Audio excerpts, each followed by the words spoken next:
no es, no es un pacto, no es un contrato civil, no es un mero, como se hace en lo civil, sino que es algo sagrado. Es un sacramento, es uno de los 7 sacramentos. Y un sacramento, recuerde que es un signo sensible a través del cual Dios nos da una gracia.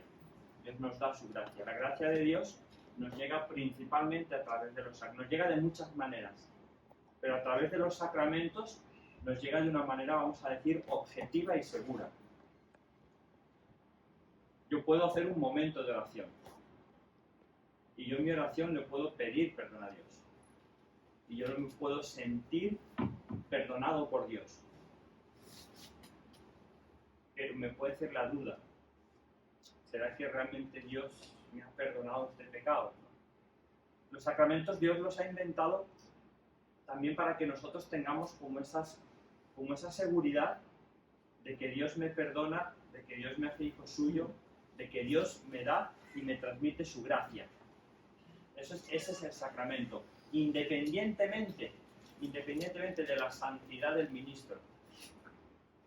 El padre puede ser más pecador que todos ustedes juntos, como probablemente lo es. Pero cuando celebra la misa, cuando dice esto es mi cuerpo, cuando dice yo te absuelvo, cuando dice yo te bautizo, ahí se está realizando un milagro. Y la comunión que te da un Padre Santo tiene el mismo efecto que la comunión que te da un Padre súper pecador. Y el perdón de los pecados que te da un Padre Santo es lo mismo. Por eso digo yo que a veces uno escucha decir, no, padre, es que la misa de no sé dónde, aburrida, ¿sí? Y yo no voy a la misa porque el padre siempre habla de política, ¿sí? Independientemente del padre, de lo que hable, de lo que diga, nosotros tenemos que buscar los sacramentos por la gracia que yo recibo. Es como si dijera, no, yo no voy al banco porque ese señor que atiende es aburridísimo, además me hace enojar, además va todo desarreglado, está sucio, ya, pero es el que te da el dinero. Así esté limpio, sucio y sea antipático, mientras te dé el dinero vale lo mismo que si te lo da una persona súper simpática y elegante. Con los sacramentos pasa exactamente lo mismo. En los sacramentos tenemos que buscar que nos dan la gracia de Dios. Bueno, perdón, esto ya lo habrán visto, yo es que me emociono con esto. Es que a veces veo que la gente no se acerca a los sacramentos porque el padre, porque se aburre, porque tiene pereza, ¿no? Mira, hoy es el último día que tengo para sacar del banco los $1000 que tengo ahí. Mañana ya no puedo. Qué pereza, hoy no, sí. El domingo es el único día de descanso que tengo, concha, tengo que ir al banco. Pues vas, ¿no? Bueno, es lo mismo, ¿no? Los sacramentos nos dan la gracia de Dios. Y el sacramento del matrimonio es un sacramento que también nos da gracia. Y es un sacramento que a veces nos puede pasar como que, no sé, no es como el sacramento de la confesión, por ejemplo. El sacramento de la confesión te perdona los pecados y es en un momento, en ese momento te perdona y te da gracia. Pero vuelves a pecar y la gracia se va. El sacramento de la comunión, tú recibes la Eucaristía y mientras el pedacito de pan conserva la especie de pan, entonces está el cuerpo de Cristo. Pero en cuanto la digestión ha hecho lo suyo y el pan deja de ser pan, con la especie de pan, la presencia eucarística también cesa. Entonces es como un sacramento de un momentito, aunque lo tenemos en la Eucaristía y lo visitamos, eso sí, pero dentro de mí solo. El sacramento del matrimonio es una gracia especial que continuamente está en ti.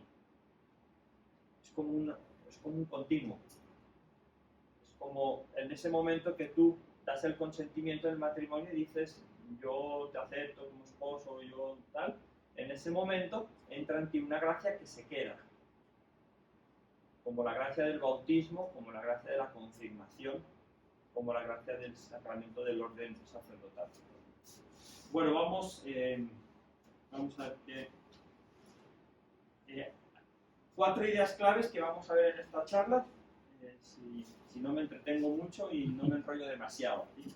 Entonces, primero, el matrimonio en el plan de Dios. Como ven, aquí están los números del catecismo, que pueden ir a leer. El matrimonio en el plan de Dios. Segundo, la celebración del matrimonio, como es la celebración del sacramento. Tercero, el consentimiento. El consentimiento, digamos que es el núcleo del... Es como si yo digo, ¿cuál es el centro? Lo que hace el sacramento de la Eucaristía. Las palabras, toman y coman, esto es mi cuerpo. ¿Cuál es el momento que hace el sacramento del bautismo? Yo te bautizo en el nombre del Padre y del Hijo. ¿Cuál es el momento que hace el sacramento del matrimonio? Es el consentimiento. Cuando el esposo y la esposa se dicen, yo te acepto y te amaré en la muerte y en la vida y todo eso. Y por último, los bienes y las exigencias del amor conyugal. ¿Cuáles son un poquito las responsabilidades de esto? ¿Qué significa que el matrimonio es un sacramento? Primera idea.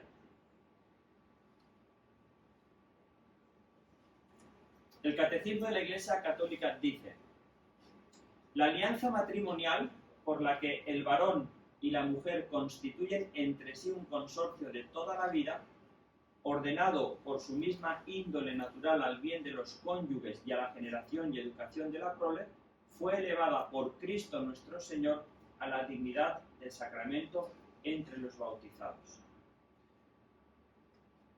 El matrimonio es la institución más antigua que existe, desde la creación, desde Adán y Eva, cuando Dios los une. Pero cuando Dios los une no era sacramento, ¿sí? Es el sacramento más antiguo, porque existía antes de ser sacramento. Los otros 7 no existían, no existían los sacerdotes, no existía la confesión, no existía el bautismo, no existía. El único sacramento, digamos, que existía sin ser sacramento era el matrimonio. El que lo eleva a la dignidad, porque el que funda, el que crea, el que se inventa los 7 sacramentos es Cristo. Los 7 sacramentos se pueden encontrar en la Biblia, en el Nuevo Testamento. Algunos son claramente instituidos por Cristo: vayan y bauticen a todos en el nombre del Padre, del Hijo y del Espíritu Santo. Vayan y perdonen los pecados, a quien ustedes les perdonen serán perdonados. Otros, como la unción de los enfermos, Cristo no dijo vayan y impongan las manos y pongan aceite a los enfermos. Hola, buenas. Sino más tarde, él curaba enfermos, pero más tarde en una de las cartas de San Pablo, creo que la carta de Santiago, si no me equivoco, dice cuando hay alguien enfermo, que ponga las manos sobre el enfermo, pero me enrollo con otros sacramentos. El sacramento del matrimonio, Cristo lo elevó a la dignidad del sacramento, ¿sí? Especialmente cuando dice lo que Dios ha unido, que no lo separe el hombre. Y le da una gracia particular. Los 7 sacramentos brotan de la pasión, de la Semana Santa, del costado abierto de Cristo. De ahí brota la gracia, de ahí nacen los 7 sacramentos. Entonces, antes era imposible que existieran. El matrimonio está presente en el plan de Dios. Lo hemos dicho, a lo largo de toda la Biblia, desde el Génesis, Dios empieza creando al hombre y a la mujer a su imagen y semejanza y establece la unión de ambos. ¿Sí? Dios creó al hombre a su imagen y semejanza. Hombre y mujer los creó. No creó al hombre a su imagen y semejanza. No creó a la mujer a semejanza de Adán. Creó a los dos. Los dos son imagen y semejanza de Dios. Por eso los dos son complementarios. Podríamos casi decir, espero no decir herejías, porque a veces digo cosas muy bonitas y a lo mejor son herejías. ¿Sí? Podríamos decir que el hombre solo no es imagen y semejanza completa de Dios. y la mujer sola tampoco. Dios creó el hombre a su imagen y semejanza, hombre y mujer los creó. Por eso el hombre dejará a su padre y a su madre, se unirá a su mujer y los dos formarán una sola carne, como la Santísima Trinidad es una sola persona.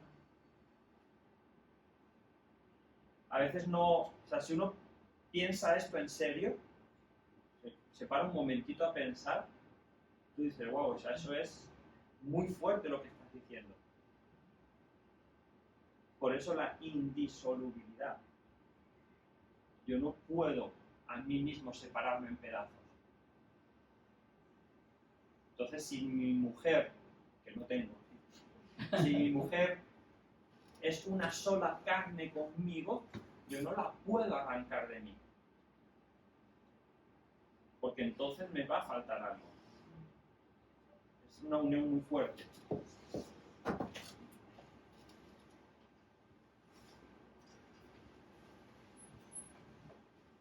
Bueno, esto para decir que el matrimonio está presente en el plan de Dios desde siempre.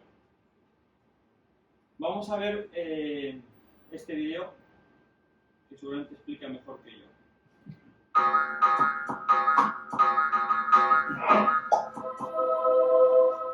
La Iglesia nos habla sobre la vocación al matrimonio, pero ¿realmente aparece el matrimonio en las Sagradas Escrituras? Para Dios, esta unión es muy importante dentro de su plan de amor. La Sagrada Escritura, por ejemplo, desde el primer capítulo nos habla de la creación del hombre y la mujer a imagen y semejanza de Dios, y al final nos habla de la visión de las bodas del Cordero. Es decir, de un extremo al otro, la Escritura habla del matrimonio. Si hacemos un recorrido por otras partes, otras narraciones de la Biblia, nos damos cuenta que se nos habla del misterio que el matrimonio constituye, de su institución, que fue hecha por Dios, y del sentido que Dios le dio. Nos habla también de sus realizaciones a lo largo de la historia de la salvación, de sus dificultades nacidas del pecado y de su renovación en el Señor. Todo ello en la perspectiva de la nueva alianza, de esta unión entre Cristo y su Iglesia. La Sagrada Escritura nos revela que cuando Dios creó al hombre y a la mujer en su infinito amor, lo pensó como una pareja que se complementa y ayuda mutuamente.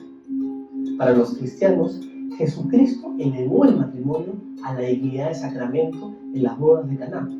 Jesús bendijo ese matrimonio realizando el milagro de convertir el agua en vino.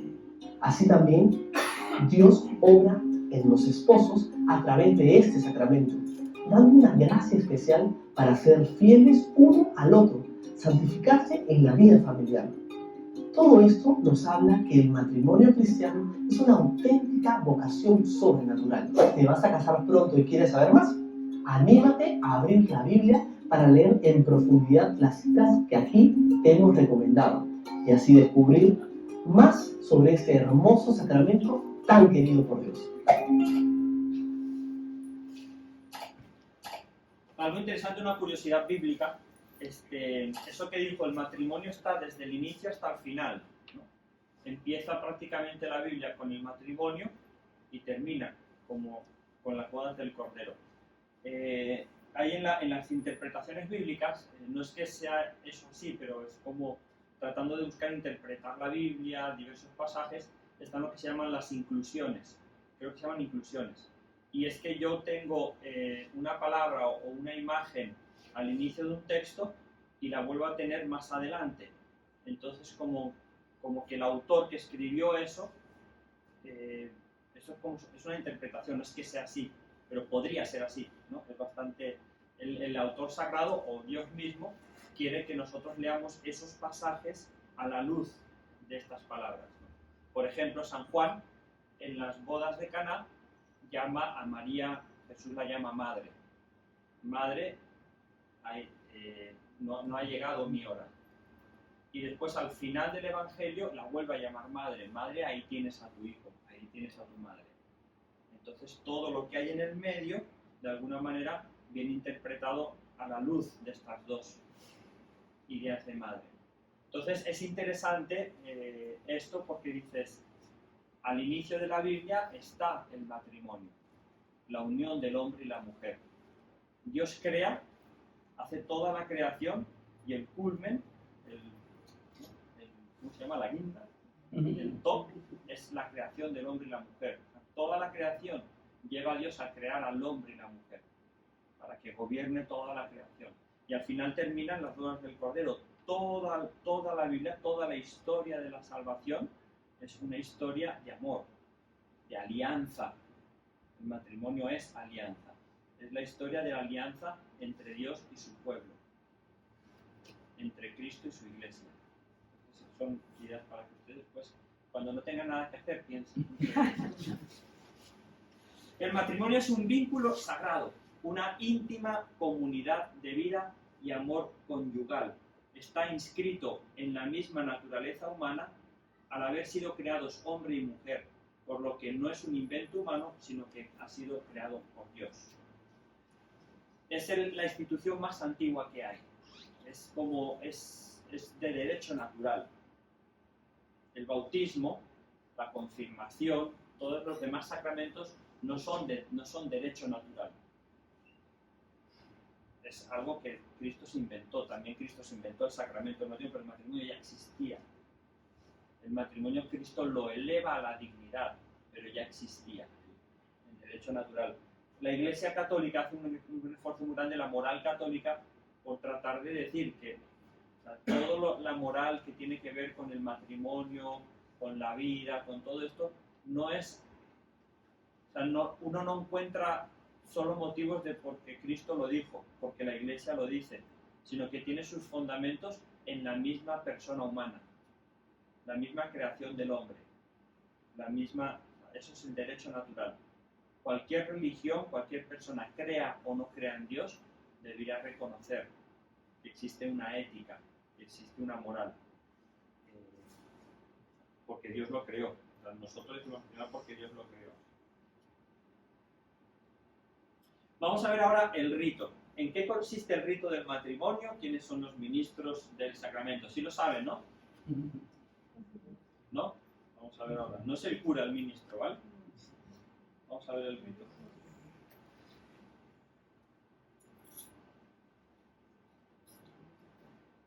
Los novios pueden elegir darse el mutuo consentimiento de distintas formas. En la Iglesia Católica hay 4 fórmulas verbales que se pronuncian y cualquiera de las 4 nos vale. Normalmente los esposos suelen escoger la primera, que dice: yo, al holocausto, me recibo a ti, Fátima, como esposa, y me entrego a ti y prometo serte fiel en la prosperidad y en la adversidad, en la salud y en la enfermedad, todos los días de mi vida. Yo, Fátima, te recibo a ti, al holocausto, como esposo, y me entrego a ti. En lo bueno y en lo malo, en la salud y en la enfermedad. Y yo creo que esta expresión pública del amor indica, y la Iglesia con estas palabras quiere que quede bien claro, que no se trata solamente de algo temporal o de algo que se va a hacer en tanto que a uno le apetezca. Si el amor es verdadero, solo puede ser un amor para siempre. Si los novios se han entregado sincera y libremente, ha nacido entre ellos el vínculo conyugal. Tan fuerte es que solo puede destruirlo la muerte. ¿Así de sencillo? ¿Bastan unas palabras y ya están casados para siempre? El consentimiento no son unas palabras que se pronuncian, sino que es un acto interno de voluntad, por el cual uno de alguna forma toma la vida en sus manos y dice: mi vida para ti, te la entrego, y al mismo tiempo acepto el regalo que tú me das. Es un doble movimiento de mutua entrega y aceptación. Es un acto interno. Casados están, pero ¿se han casado ellos o les ha casado el sacerdote? Decimos: me ha casado don fulano. No te ha casado, os habéis casado vosotros. El sacerdote simplemente ratificó esto con su presencia en nombre de la Iglesia. Los actores del matrimonio, los protagonistas, los sujetos, son los novios, los futuros nuevos esposos. Pero se van a casar delante de sus amigos, de su familia, pero también delante de Cristo, ante todo delante de Cristo.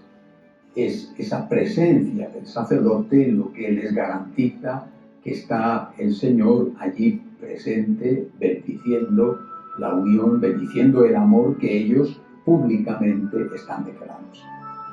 El sacerdote recoge el consentimiento de los nuevos esposos con una frase que puede ser la célebre pronunciada por Cristo: lo que Dios ha unido, no lo separe el hombre. Para sellar esta alianza, bendice los anillos que los esposos van a entregarse. Cuando se entregan los anillos, lo que hacen es expresar con este signo, que es una alianza, que quieren unir sus personas, darse y recibirse mutuamente de tal manera que se pertenezcan. Siempre cuando lleven el anillo dirán que no están disponibles para otros, porque están con la voluntad firme de amar a su esposo, a su esposo. Si lo desean, los contrayentes pueden entregarse también las arras, bendecidas por el sacerdote como prenda de la bendición de Dios y signo de los bienes que vamos a compartir. Después del rito del matrimonio, la misa continúa.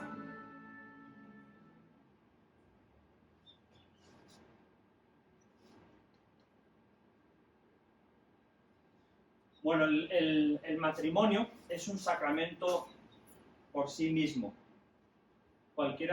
Todos los sacramentos, a excepción de la Eucaristía y creo que del orden sacerdotal también, se realizan dentro de la misa, ¿verdad?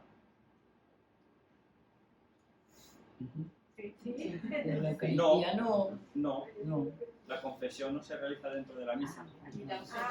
La orden de los enfermos tampoco se realiza. El bautismo no necesita. Pues el bautismo no necesita. O sea, todos los sacramentos, menos la Eucaristía, no es necesario hacerlos dentro de la misa. Digo que el orden sacerdotal, el sacerdocio creo que normalmente sí se une por la íntima unión y así está en el ritual, pero todos los sacramentos tienen la opción de hacerse fuera de la misa. Y existe el ritual para hacerlo dentro de la misa y fuera de la misa, ¿vale? Entonces, no es necesario. Normalmente se realizan dentro de la misa por el significado que tiene, para comulgar los dos el cuerpo de Cristo, por todo.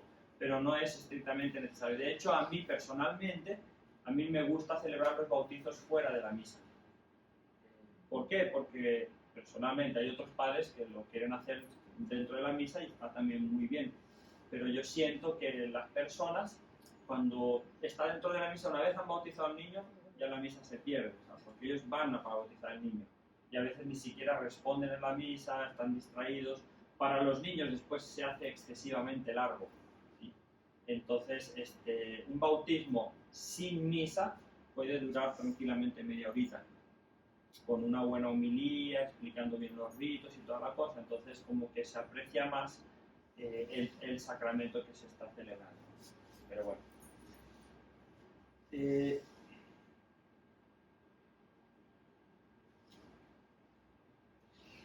Es un rito sacramental. A veces nosotros descuidamos un poquito, no todas las iglesias ni todos los padres, pero a veces se puede descuidar un poquito la sacralidad y o sea, lo que es el momento del sacramento. Tiene que ser una celebración. Normalmente en matrimonio no hay problema porque suele ser digno, o sea, los matrimonios a veces están demasiado dignos, ¿no? Pero en otros sacramentos como el bautismo, por ejemplo, se puede perder un poquito la dignidad, ¿no? Si no se cuida bien, si se hace en cualquier capilla, de modo rápido, porque queremos que haya poca gente, entonces se descuidan muchos elementos para que sea digno y fructuoso. Los esposos son quienes, como ministros de la gracia de Cristo, se confieren mutuamente el sacramento, expresando ante la Iglesia su consentimiento, ¿vale? El bautismo, ¿quién es el ministro del bautismo? Normalmente el padre o el diácono, pero cualquiera de nosotros puede bautizar en peligro de muerte. Tú ves a un niño que se está muriendo en un hospital o donde sea, tú me puedes tomar agua y bautizarlo. Fulanito, yo te bautizo en el nombre del Padre, del Hijo y del Espíritu Santo. Vale, tengo dos preguntas. Sí. La primera es si necesariamente tiene que ser un sacerdote quien case, en virtud de que hay otras religiones donde el matrimonio existe y no es un sacerdote quien casa, es un pastor o de los testigos de Jehová No sé, esa es la primera pregunta. La segunda pregunta que les tengo es, hay como un concepto jurídico de la anulación del matrimonio si no se consuma el matrimonio. Si el matrimonio no se consuma, se puede anular por la no consumación. Le pregunto, ¿un matrimonio no consumado para la Iglesia Católica se puede anular? A ver, a la primera, en la Iglesia Católica, la diferencia de cualquier otra religión y cualquier otra tal, el matrimonio es sacramento. Es sacramento. Entonces, el ministro son los esposos. Quienes realizan el sacramento son los esposos, no es el padre. Quienes se casan son ellos, ¿vale? Ahora, precisamente por todos los procesos de unidad, por todas las intrínculis que hay dentro del matrimonio, la Iglesia está muy normado todo. Entonces, para la validez del sacramento, hay dos conceptos que se manejan en derecho canónico: validez y licitud. ¿Okay? Yo puedo celebrar una Eucaristía válida, pero ilícita, ¿no? O un sacramento válido, pero ilícito. A veces coinciden, a veces no, pero para no enrollarme, el sacramento, para ser válido, necesita la presencia del sacerdote, del párroco, no de cualquier sacerdote, el párroco. El párroco puede delegar a otro padre, pero si el padre no tiene la délega, el matrimonio es inválido. Pero no es porque los ministros no sean, sino porque la Iglesia quiere como que cuidar todo y tenerlo todo muy, muy controlado, pero no es por el afán de control, sino porque tú el día de mañana quieres anular tu matrimonio, Dios no lo quiera, ¿sí? Pero por cualquier motivo no quiere anular y tener todos los papeles. Mira, le casó fulanito, pero no tenía la délega, no le dieron el permiso. Y porque dentro de la Iglesia el sacerdote es como representa a Cristo en ese momento, aunque no sea esencial, vamos a llamarlo así, para la validez del matrimonio, la Iglesia ha querido ponerlo como esencial, como testigo, que el sacerdote es un testigo y que da la bendición como presencia de Cristo, de que se está haciendo dentro de la Iglesia. Porque si no fuera así, de repente, no sé, fulanito y menganita, ¿no? Se van, no, yo te quiero mucho, vamos a hacerlo, hacemos el consentimiento y ya hay sacramento, no. ¿Vale? Entonces, respecto a otras religiones no son sacramento. Cuando la Iglesia permite los matrimonios mixtos entre un católico y un judío, por ejemplo, o un musulmán, o un laico que no cree en nada, la Iglesia lo permite porque el amor está por encima de todo, pero pone como condición de que se realice según el rito de la Iglesia, ¿sí? para que sea válido. Y la otra parte tiene que aceptar las condiciones de unidad, indisolubilidad, o sea, lo que es el matrimonio cristiano, las características del matrimonio cristiano, que no tienen nada que ver con el creer en Dios, de alguna manera. O sea, uno que no cree en Dios puede estar de acuerdo con las condiciones del matrimonio que vamos a ver ahora. Y sigue siendo sacramento. Bueno, vamos a seguir.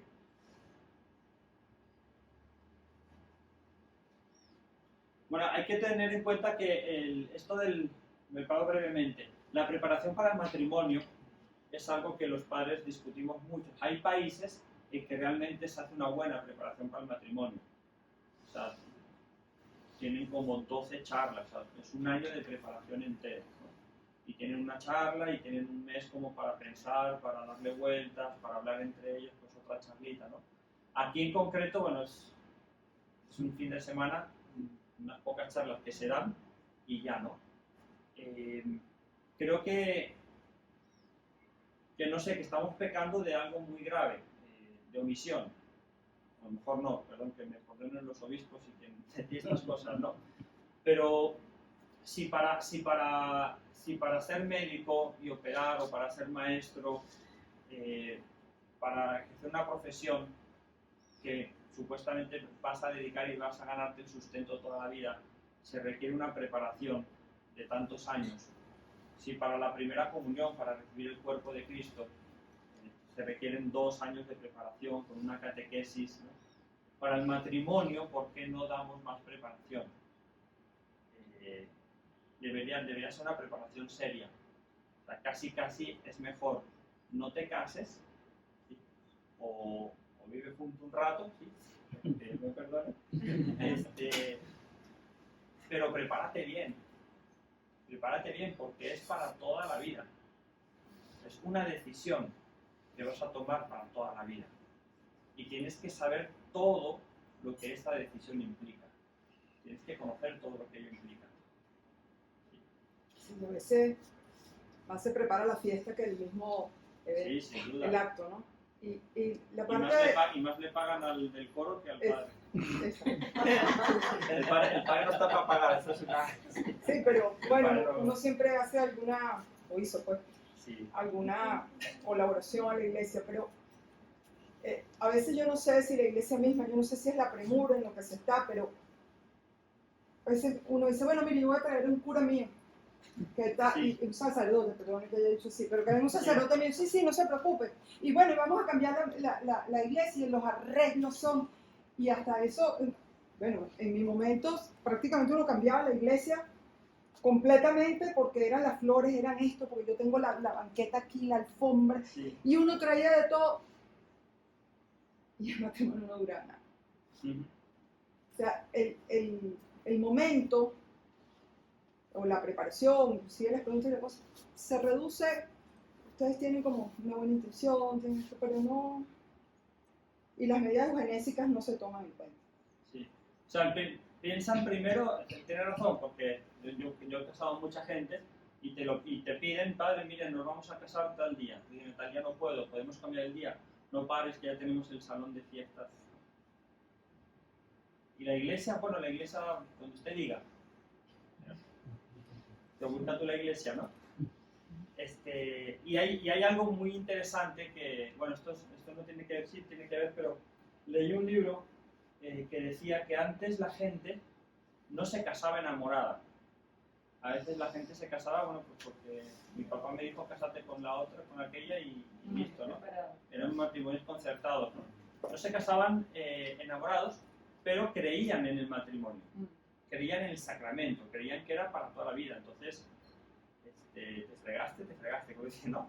Entonces, como creían en el matrimonio y decían, bueno, con este voy a estar toda la vida, pues acababan enamorándose. El roce hacía que naciera realmente el amor y perseveraban. Hoy en día se casan enamorados y no acaban, no duran nada, ¿no? Padre, pero todavía yo creo, lo sé porque hay parroquias en donde se hacen encuentros de novios. Y esos encuentros de novios son cursos un poco más largos, ¿no? Pero se recomiendan mucho también para este tipo de cosas, que se hagan, incluso hacen retiros de novios, y con sacerdotes, con parejas acompañantes, y es una buena forma también. Así es. Bueno, seguimos. ¿Qué es el consentimiento matrimonial y por qué es tan importante? Vamos a ver el núcleo del sacramento del matrimonio está en el consentimiento. Los protagonistas de la alianza matrimonial son el hombre y la mujer bautizados, libres para contraer el matrimonio y que expresan libremente su consentimiento. Eso es como la materia. Todo sacramento tiene forma y materia. Eso viene de conceptos aristotélicos. Toda la realidad se compone de forma y materia. Nosotros, filosóficamente hablando, estamos ahora en filosofía, ¿sí? Paréntesis filosófico, ¿sí? Nosotros somos forma y materia. La materia es la carne, de qué estamos hechos, y la forma es nuestra forma. Una misma materia puede tener diversas formas, ¿sí? Esto es madera, entonces es una silla, no puede ser una mesa, puede ser una puerta, puede ser muchas cosas. Entonces todo sacramento tiene materia y forma. La materia no me indica el sacramento. Ese es un pedacito de pan. Pero las palabras, que es la forma, las palabras pronunciadas sobre ese pan, es lo que hace el sacramento. La unión de la forma y la materia. No sé si se lo habrán explicado, pero el sacramento del matrimonio, ¿cuál es la materia? sobre el que puede un hombre y una mujer. No puede ser un hombre y un hombre, una mujer y una mujer, o un medio hombre mujer y medio mujer hombre. No puede ser así, tiene que ser un hombre y una mujer. Tienen que ser libres para contraer matrimonio, no pueden estar casados anteriormente, no puede ser un padre que tiene unos votos, no puede ser, ¿sí? O sea, si yo, por ejemplo, padre Javier, me voy a una iglesia que no saben que soy padre, ¿sí? Y me caso, pues no es válido, porque no estoy libre, ¿sí?, de contraer. Si pido mi dispensa, patatín, patatán, ahí ya estoy libre, pero ahora no lo soy. No se hagan ilusiones. Entonces, libres para contraer matrimonio y que expresan libremente su consentimiento. El consentimiento, es decir, cuando dice yo te acepto, como que ahí explica el vídeo, no son unas palabras, es un acto de la voluntad, tiene que ser libre. Libre quiere decir no obrar por coacción, o sea, no me están apuntando con una pistola, no estoy como apremiado porque estamos esperando un hijo y que van a pensar, eso es hay una coacción, y no estar impedido por una ley natural o eclesiástica. Lo que he dicho, por ejemplo, yo como sacerdote estoy impedido por una ley eclesiástica.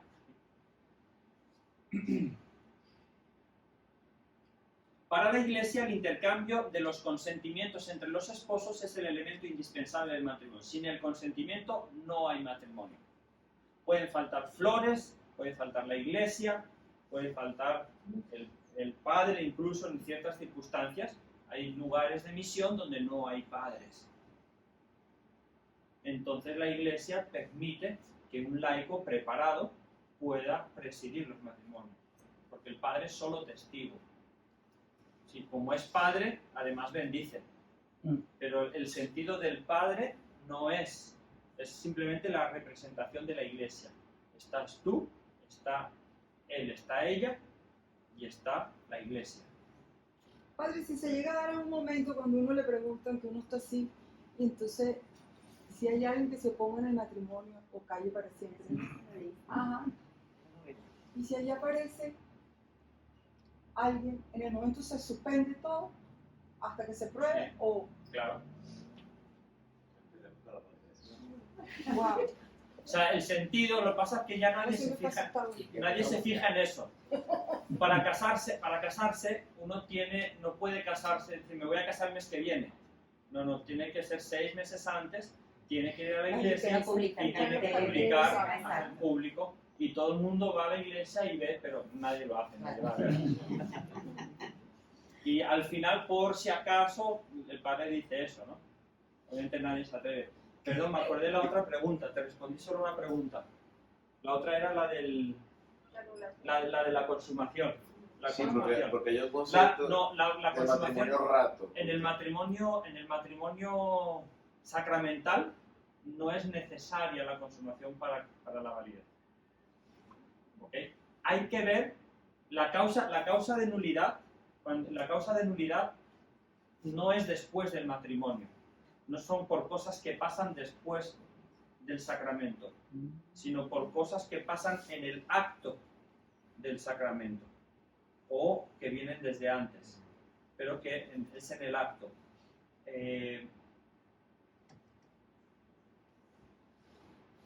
Para entender en este sentido hay que ver el sacramento como un contrato, ¿sí?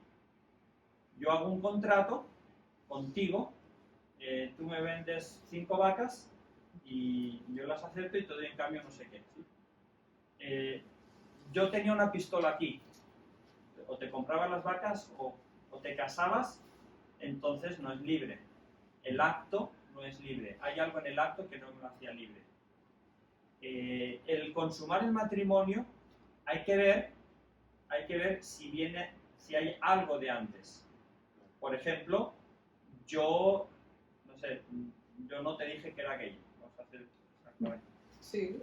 Yo no te dije que era gay y que tenía terror acostarme con una mujer. Y entonces me casé contigo porque te amo, porque al final soy gay pero te amo, ¿sí? Soy bisexual, ¿sí? Te amo, creo yo que soy, ¿no? entonces llegamos a la cama y ahí no hay... Entonces se puede abrir una investigación y dice, mira, este te engañó. Hay dolo, o sea, te engañó, no quiso decirte su condición. Y entonces es inválido porque tú no sabías eso que era esencial en el matrimonio. No la consumación, sino la procreación, o por lo menos la apertura a procrear. Otra cosa es que tú no puedas, que tú te casas conforme las de la ley y te das cuenta de que eres incapaz, eres impotente, lo que sea. Bueno, hay un sacrificio, pero el matrimonio es válido. ¿Vale? Listo. Y la confirmación se necesita, ¿verdad? ¿Qué confirmación? Cuando uno se va a casar. No, depende de cada país. Aquí En sí. Aquí no. Aquí en Caracas no. Aquí no. Aquí en Caracas no. Mi esposa se confirmó después que nos casamos y después que tuvimos niños. Antes a lo mejor sí, pero actualmente no.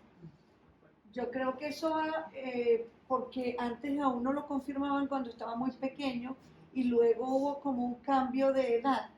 Porque a mí me sucedió que yo no estaba confirmada y como que pasó esa época pues y me casé y a mí nunca me pidieron confirmación. Sí, no, después cuando me di cuenta depende de cada país. Cada país es diverso, cada diócesis incluso. Pero mi sobrino aquí, que se casó aquí, sí, le exigieron la confirmación. A mí también. No era necesario, no es necesario. Si Bueno, se la exige, bueno, el de párroco le puede exigir y todo el párroco pues le dice lo que, pero no es necesario. Aquí no es necesario. Me consta porque he casado gente no confirmada y no es, ¿vale? En otros países sí te lo exigen. De repente hay párrocos que te lo exigen, bueno, pues el párroco es el que manda. Inclusive en otros países hasta para tú ser padrino de bautizo te exigen que tengas todos los sacramentos.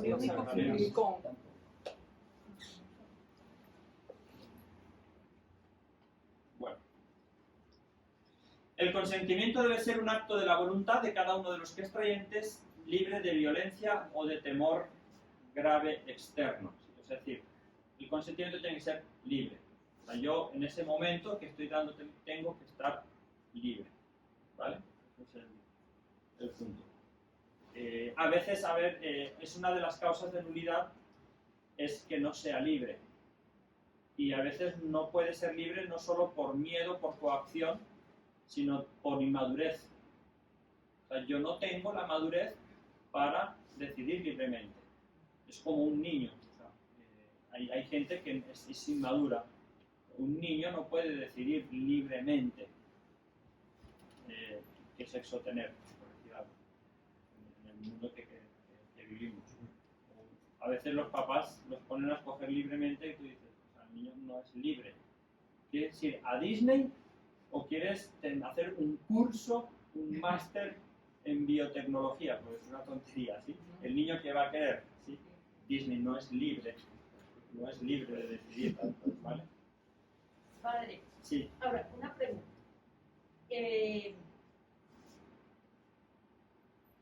Un matrimonio y al tiempo, bueno, puede ser ella o él, esa persona cambia radicalmente o se consigue que inclusive la persona tiene otra familia, etc. Se puede proceder a un divorcio legal, obviamente. Ajá. ¿Qué pasa con el matrimonio como tal una vez que las dos personas viven separadas? Bueno, que hubo una razón de peso, ¿no?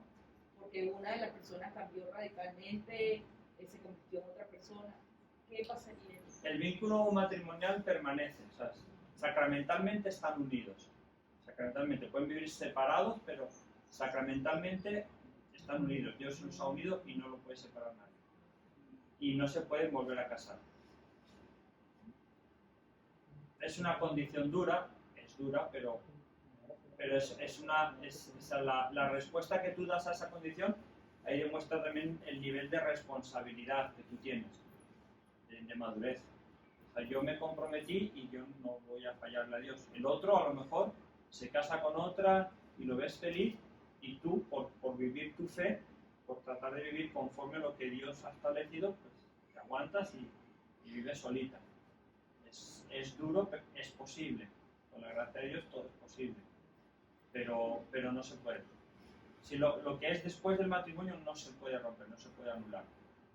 Otra cosa es que de repente fulanito, después de 5 o 10 años casado, de repente descubro, tiene otra vida, tal no sé qué, no sé cuántos, lo empiezas a investigar y sí, pues los 5 primeros años de matrimonio te fue fiel, pero antes del matrimonio ya te era infiel y tú nunca supiste, te estuvo engañando. Entonces ahí puede haber una causa de nulidad, pero no por lo que pasó después, sino porque lo que pasa después es consecuencia de algo que ya había antes.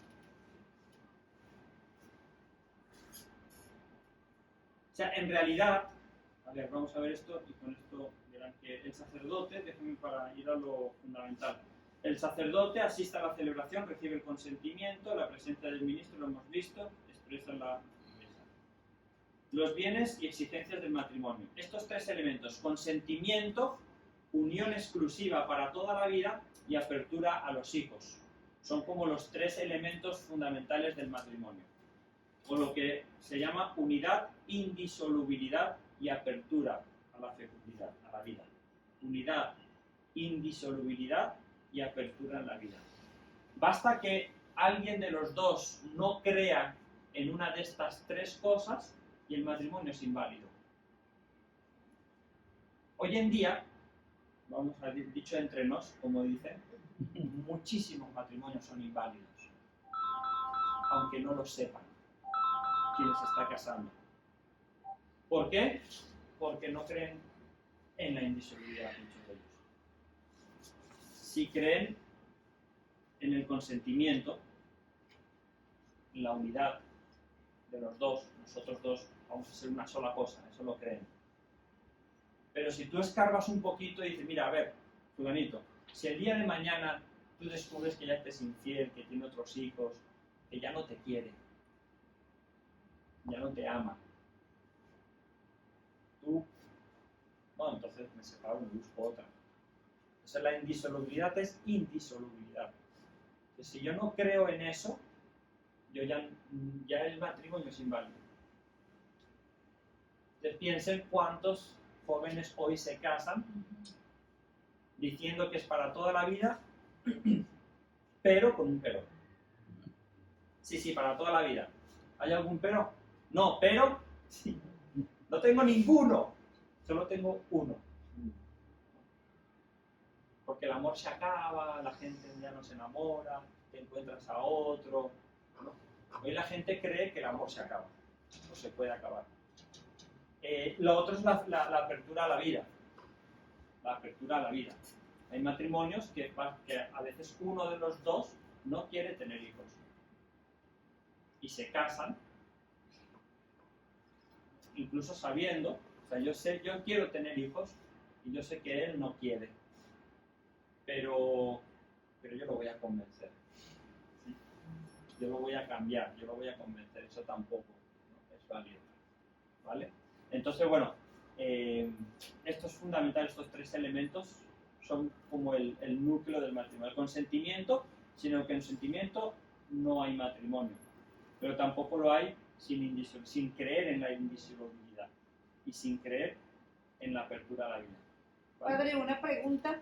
Y si en el caso de la apertura a la vida, alguno de los dos, no es que no quiere, sino que no puede y no lo sabía antes, para el otro... Ahí no lo sé. O sea, a ver, me voy a confieso.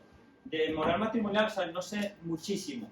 O sea, sí he estudiado y lo sé, pero no lo sé todo. Porque mentiría si lo sé todo, ¿vale?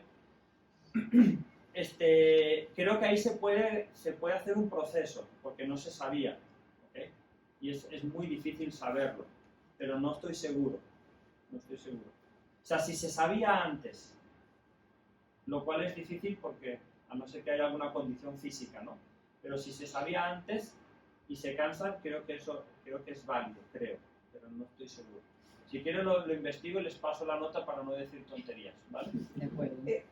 Eso es lo que comentaba antes con las medidas eugenésicas, que medianamente trata de aproximarse dentro de esas pruebas que se hacen, es eso, exámenes médicos previos, donde de alguna manera sí. se puede relativamente garantizar la fecundidad Sí. o la posibilidad o la potencialidad de Sí, yo crecer. creería que no. O sea, vamos a ver, si uno que sabe que es impotente, que no puede tener hijos, se puede casar, yo creería que no, porque es uno de los bienes esenciales del matrimonio, ¿vale?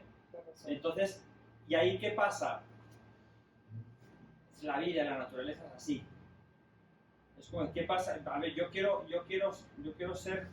jugar fútbol, toda mi vida he querido jugar fútbol, y yo quiero jugar fútbol, sí, pero nací sin piernas.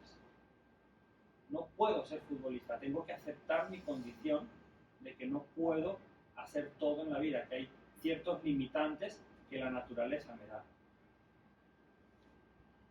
¿Es un drama? Sí, es un drama muy fuerte. Y si, Que no puedes, sí, que no puedes, pero es como el que es gay, que tiene esa condición, que tiene esa tendencia, y tiene que aprender a convivir con esa tendencia y vivir dentro de una moral fundamental. Padre, ¿y si alguno de los contrayentes está de acuerdo en adoptar un niño? Pero eso no es lo mismo. O sea, hay matrimonios que se casan y no pueden tener hijos, pero se aman y quieren seguir juntos y adoptan. Eso está bien. Ahora, no lo sé, es por el hecho que voy a investigar. No sé si alguien antes de casarse sabe que no van a tener hijos y que no pueden tener hijos, no sé si realmente es válido el matrimonio, si se pueden casar o no. ¿Vale? No lo sabría.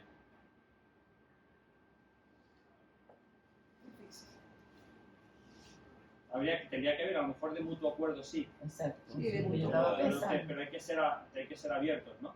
Claro. Pero es lo que tengo como tarea. Llevo como tarea. ¿Qué cosas que los padres ahora se llevan las tareas? Normalmente se dan a los alumnos. Bueno, listo. Terminamos aquí. El que el matrimonio sea un reflejo del amor trinitario de Dios parte de su plan de salvación y que sea necesaria una preparación previa y constante para vivirlo en plenitud. Entonces, hemos empezado con la Trinidad. Bueno, no empezamos con la Trinidad, pero Dios crea al hombre a su imagen y semejanza, los dos una sola carne. Para vivir esto hay que estar de acuerdo, para que los dos podamos ser una sola carne y que esto sea para toda la vida y que haya apertura de la vida y todo eso, y eso requiere una preparación. Creo que, no sé, que nos podemos llevar esta idea en la mente, ¿no? Incluso cuando voy hablando yo de repente dice, Conchale, ¿no será que podríamos nosotros crear un curso de matrimonios así como un curso de novios, como hacen también crear nosotros? A lo mejor no tendríamos mucho éxito porque la gente quiere el curso rapidito, del padre tal o del que se acabe rapidito, pero bueno. Sí, hace poco escuché a un sacerdote decir que la hostia, pues, no sé, él no la negaría a ninguna persona que esté en la fila. Le pregunto a usted, ¿es posible que un sacerdote se niegue a casar a una pareja? Sí, es posible. El padre es tan libre de casar, no es saber. Yo en principio no me puedo negar a confesar a nadie, eso sería. ¿Sí? O sea, es una obligación moral que tengo. Ahora, el matrimonio es otra cosa, porque el matrimonio yo voy a ser testigo de un delito. No. Voy a ser testigo de algo, pero yo a lo mejor los conozco. Mira, los conozco y no estoy.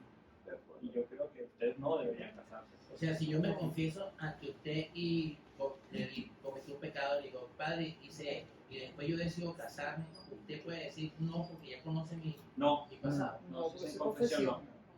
Yo no puedo, lo de la confesión, el secreto sacramental no es solo no decir nada, sino no usar esa información para nada.